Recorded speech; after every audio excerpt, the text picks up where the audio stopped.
کاروباری خبریں شامل کریں۔ پاکستان میں غربت کی شرح میں اضافہ ہوا ہے، جبکہ ایک سال کے دوران مزید 8 لاکھ شہری بیرون ملک چلے گئے۔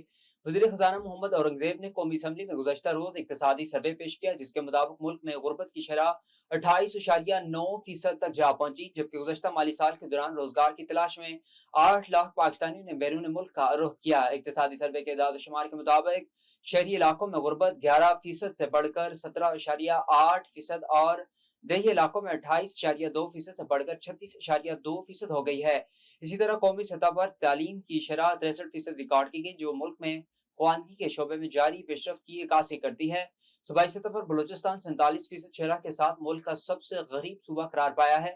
خیبر پختونخوا 35.3% کے ساتھ دوسرے، سندھ 32.6% کے ساتھ تیسرے اور پنجاب 23.3% کے ساتھ چوتھے نمبر پر رہا ہے۔ حکومت اور مالیاتی ادارہ کے درمیان نئے مالی سال 2026-27 کے وفاقی بجٹ میں معاشی اہداف اور ریئل اسٹیٹ سیکٹر کے لیے ہولڈنگ ٹیکس میں کمی پر مشتمل خصوصی پیکج پر اتفاق ہو گیا ہے، اور وفاقی وزیر خزانہ محمد اورنگزیب اپنی بجٹ تقریر میں ہولڈنگ ٹیکس کی شرح میں بڑی کمی کا اعلان کریں گے، اور تنخواہ دار ملازمین کے لیے بھی ٹیکس میں ریلیف کا اعلان متوقع ہے۔